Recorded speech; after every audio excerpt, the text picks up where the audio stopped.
Hi, this is Daniel from TBLT.de, and this is the brand new Alcatel One Touch Hero compared to the Samsung Galaxy Note 2 in the LTE version.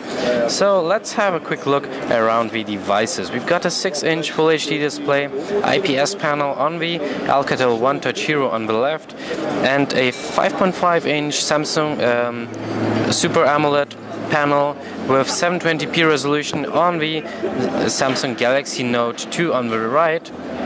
Well, the biggest advantage of this Super AMOLED panel is definitely this very rich black tone. So you see, the Galaxy Note 2 has very rich blacks, very deep blacks, whereas the Alcatel One Touch Hero has a little bit grayish blacks.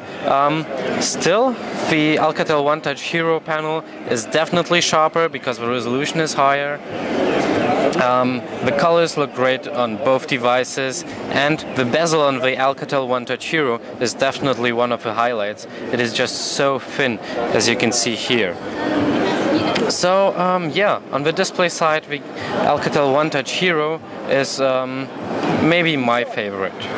So we've got a 1080p front camera on both of the devices, and on the side you can see that the Alcatel One Touch Hero is slightly thinner. With 8.5mm, it's very thin, very sleek device. The Galaxy Note 2 is a bit thicker, but not too much, maybe 1 or 2mm, not more.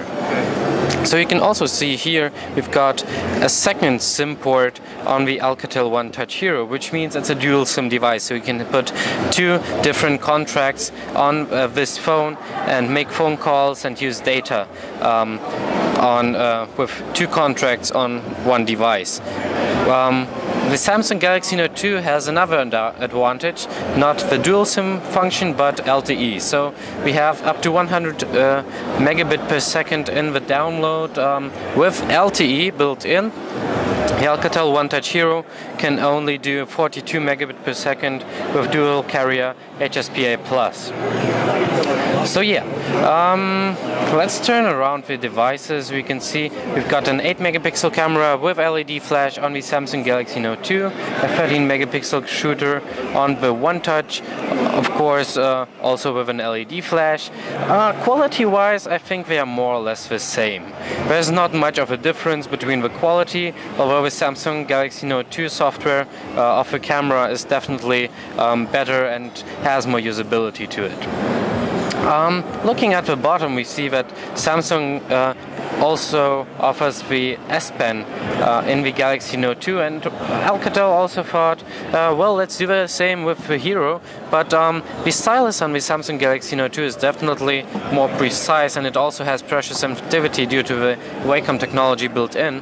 The Alcatel One Touch Hero just uses capacitive styli, so there's no such sensitivity and pressure sensitivity built in. So it's just a normal stylus which imitates a finger. Yeah, Android 4.2 on the One Touch Hero, which is a bit more newer than on the Galaxy Note 2. We have 4.1.2 at the moment on the Galaxy Note 2. Both are quad-core devices. We got a Samsung Exynos processor, quad-core with 1.6 GHz on the Note 2. The Alcatel One Touch Hero has only 1.5 GHz and a MediaTek CPU, which is not as fast as the Galaxy Note 2. Both have 2 GB of RAM, which is definitely more than enough to power up the newest apps and games, and it's also enough for multitasking to be convenient and smooth. Let's look at the battery. So the Galaxy Note 2 has a smaller display with 5.8 inches, and the battery is also smaller with 3,100 mAh. The Alcatel One Touch Hero has got a 3,400 mAh battery, which is larger, but you should not forget that the display with 6 inches is also larger and the resolution is higher. Internal memory, 16 gigs on the Samsung, 8 gig on the Alcatel One Touch Hero. You can also put a micro SD card on both of the devices, up to 64 GB right now, and maybe it will be supported even more in the future. So yeah, this was a quick comparison. Price-wise, we are at about 450 euros with the Samsung Galaxy Note 2 LTE. It will be about the same, maybe about 400 euros with the Alcatel One Touch Hero, which will come out in fall or winter this year. So yeah, which one do you like more? The Alcatel One Touch Hero or the Samsung Galaxy Note 2? Please let me know in the comments, and if you liked the video, give it a thumbs up, and of course subscribe to the channel to see more videos like this. So yeah, I'm Daniel from TBLT.de, and thanks for watching.